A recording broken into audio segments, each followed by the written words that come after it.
parce qu'il existe différents types de clôtures mobiles, aussi bien pour les bovins que pour les ovins.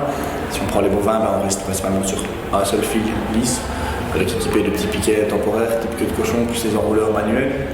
Ça, c'est le système le plus basique. Et puis, il peut être de plus en plus évolué en fonction des espèces, en fonction de l'utilisation. Et si on parle des moutons, les deux grands principes, c'est les clôtures électriques à 3 fils ou les systèmes à filets électriques.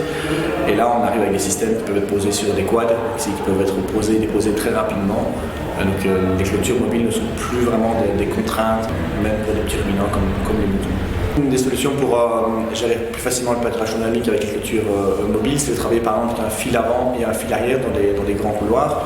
Si je reprends encore une fois le focus sur les moutons par exemple, on met les clôtures semi-fixes ou fixes sur des bandes de 50 mètres de large, on va travailler avec un fil devant, un fil derrière, on pourra avoir l'avantage de la flexibilité de pouvoir adapter chaque fois la taille de la parcelle au nombre d'animaux, donc aux besoins des animaux aussi, par rapport à la pousse de l'herbe.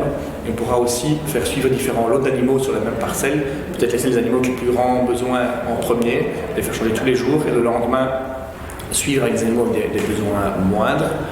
Après, c'est aussi un avantage de pouvoir aller pâturer dans des zones qui ne sont pas munies de clôtures fixes du tout. Et donc, ça permet d'ouvrir d'autres portes de valorisation de ressources fourragères, même en dehors de parcelles classiquement de prairies. Will things really change now?